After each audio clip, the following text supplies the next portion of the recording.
Hello viewers, welcome to our channel. నేను మీ చరణ్ పరిమి.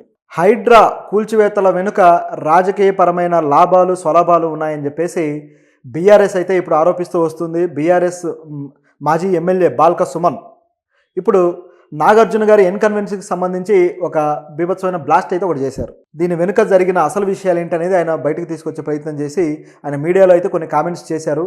అయితే ఇందులో వాస్తవాలు ఏంటి అనేది ఇక ప్రజలే ఆలోచించాలి. ఎందుకంటే ప్రభుత్వం చేస్తున్న చర్యల పట్ల కొన్ని సందేహాలు ఉన్నాయి, అలాగే కొన్ని వాస్తవాలు కూడా ఉన్నాయి. ఇట్లా రెండు రకాలుగా సాగుతుంది. అయితే దీంట్లో ఏంటి అసలు బాల్క సుమన్ ఏమన్నారు అనేది చూస్తే, గతంలో నాగార్జున గారి ఎన్కన్వెన్షన్ను కూల్చివేసేంత వరకు కూడా హైడ్రా అనే ఒక డిపార్ట్మెంట్ ఉందని, అది ఈ విధంగా సిటీలో అక్రమ కట్టడాలను కూల్చేస్తుందని ప్రజలకు కూడా పెద్దగా తెలియదు.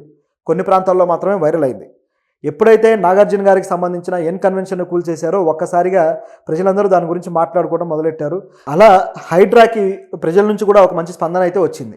ఇదంతా ఒక ఎత్తు అయితే, నాగార్జున గారి ఎన్కన్వెన్షన్ అక్రమ కట్టడం కాదు అని చెప్పేసి నాగార్జున గారు నోటీసులు కూడా చూపించడము, కోర్టు ఇచ్చిన మధ్యంతర ఉత్తర్వులు ఇవన్నీ కూడా చూపిస్తూ వచ్చారు. అయినా సరే హైడ్రా ఏమాత్రం నమ్మలేదు. ఇది ఖచ్చితంగా అక్రమ కట్టడమేని హైడ్రా వేరే జియోగ్రాఫికల్ మ్యాప్ను కూడా చూపించింది. ఇదంతా ఒక ఎత్తు అయితే, సడన్గా దీని వెనుక మరొక కోణం అయితే కనిపిస్తుంది. బాల్క సుమన్ ఏమని ఆరోపిస్తున్నారంటే, నాగార్జున గారిని రేవంత్ రెడ్డి గారు సీఎం 400 కోట్లు అడిగారు, ఆ డబ్బులు ఇవ్వనందుకే కూల్చేశారు అని. అంటే ఏదైతే ఎన్కన్వెన్షన్ ఉందో ఆ ఎన్కన్వెన్షన్ని కట్టి అక్రమంగా అక్కడ ఆస్తిని కాపాడుకొని రకరకాలుగా సంపాదించుకున్నారు, మీరు ఇప్పుడు 400 కోట్లు మాకు కడితే మేము దాన్ని కూల్చకుండా ఉంటాము అని రేవంత్ రెడ్డి గారు అన్నారట. అయితే దానికి నాగార్జున గారు అంగీకరించకపోవడంతో ఇక తప్పదు అని ఒక పనిష్మెంట్ లాగా దీన్ని కూల్చారు అని చెప్పేసి బాల్క సుమన్ అంటున్నారు. అయితే ఇది ఎంతవరకు వాస్తవం? అయితే దీంట్లో మరొక కోణం కూడా ఉంది. ఇది కూల్చిన తర్వాత ఒక 3-4 రోజులకే బాగా వైరల్ అయ్యాక కేఏ పాల్ గారు, ప్రజాశాంతి పార్టీ అధ్యక్షుడు, అలాగే ఆయన మతపరమైన ఇది కూడా చేస్తూ ఉంటాడు కదా, సో ఆయన ఈ విషయంలో ఇన్వాల్వ్ అయ్యి ఒక వ్యాఖ్య అయితే చేశాడు. ఏంటంటే, నాగార్జున గారిని 100 కోట్ల బేరం కుదుర్చుకుందామని చెప్పేసి రేవంత్ రెడ్డి ప్రయత్నించారు, కానీ అది ఫెయిల్ అవడంతో ఈ విధంగా కూల్చడం జరిగింది, ఆ 100 కోట్ల బేరం సెట్ అవ్వలేదు అని చెప్పేసి కేఏ పాల్ గారు డైరెక్ట్గా మీడియా ముందే అన్నారు. దాంతో ఈ అనుమానాలు నిజమేనా అనిపిస్తుంది. ఎందుకంటే ఇద్దరు నాయకులు ఈ విధంగా చెప్పడం అనేది అనుమానాలు తావిస్తుంది. అయితే కేఏ పాల్ గారేమో 100 కోట్లు అన్నారు, ఈయనేమో ఏకంగా 400 కోట్లు అంటున్నారు. అంటే దాని వాల్యూ అంత ఉందా? అసలు ఎన్కన్వెన్షన్ వాల్యూ 400 కోట్లు ఉంటుందా? తుమ్మిడికుంట చెరువు దగ్గరలో కట్టిన ఏదైతే ఉందో అది ఇంత వాల్యూ చేసే అవకాశం ఉందా అనే డౌట్ అయితే వస్తుంది. అయితే ఇదొక యాంగిల్ అయితే, మరి నాగార్జున గారికి ఇది ఏదైతే కూల్చారో దానివల్ల ఆయనకు కూడా కొద్దిగా మర్యాద తగ్గినట్లు అనిపించింది. ఎందుకంటే ప్రజలు కూడా నాగార్జున గారు ఆక్రమించుకునే కట్టారన్నట్లుగా నమ్మేలాగా మొత్తం సినారియో అయితే డిజైన్ అయ్యింది.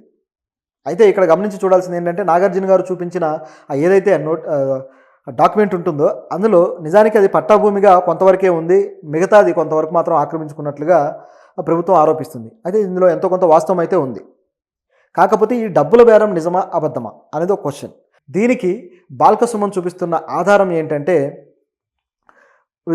ఆనంద కన్వెన్షన్ అని చెప్పేసి మరొకటి ఉంది. అది ఈ మొత్తానికి బాల్క సుమన్ చూపిస్తున్న ఆధారం ఏంటంటే, హిమాయత్ సాగర్లో నిర్మించిన ఒక కన్వెన్షన్ హాల్, ఆనంద కన్వెన్షన్ హాల్ అని చెప్పేసి హిమాయత్ సాగర్లో మరొకటి నిర్మించారు. అది కూడా ఏదో చెరువుకి బఫర్ జోన్లోనో లేకపోతే FTL పరిధిలో నిర్మించింది కాదు, డైరెక్ట్గా చెరువులోనే నిర్మించారు.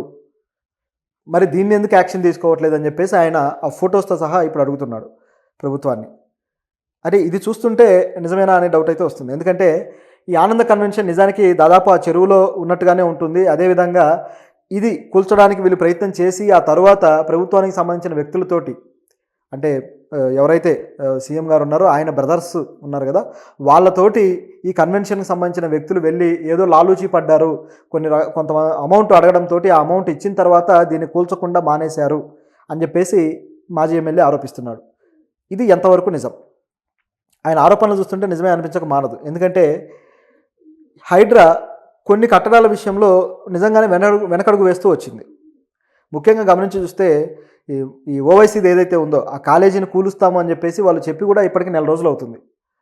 ఇంతవరకు దాని మీద యాక్షన్ తీసుకోలేదు. దానికి పలానా డేట్లో తీసుకుంటామని డేట్లు ప్రకటిస్తున్నారు మళ్ళీ. ఇది ఇంకా విచిత్రంగా ఉంది. పోనీ అక్కడ ఉన్న సమస్య ఏంటి అనేది కూడా చెప్పడం లేదు. ఇది ఒక యాంగిల్ అయితే, ఆల్రెడీ కట్టి నివాసం ఉంటున్న భవనాలు మేము కూల్చము, ఇటువంటివి కేవలం కడుతూ ఉన్నాయి కూలుస్తామని చెప్పేసి మాట మార్చడంతో కొంతమందిని టార్గెట్ చేసి కూలుస్తున్నారు అనేది కూడా అర్థమైపోయింది.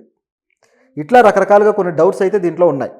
దీంతోపాటు ఈరోజు బీఆర్ఎస్ కార్యాలయాన్ని కూడా కూల్చాలి అని చెప్పేసి హైకోర్టు చెప్పడంతో ఇది ఇప్పుడు వివాదంగా మారింది.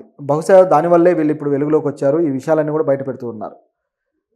అయితే ఇక్కడ కూడా మరొక అంశం ఉంది. బీఆర్ఎస్ కార్యాలయాన్ని కూల్చితే ఏమో దాని విషయంలో లేదు మాది సక్రమమైన కట్టడమే అని మాట్లాడతారు.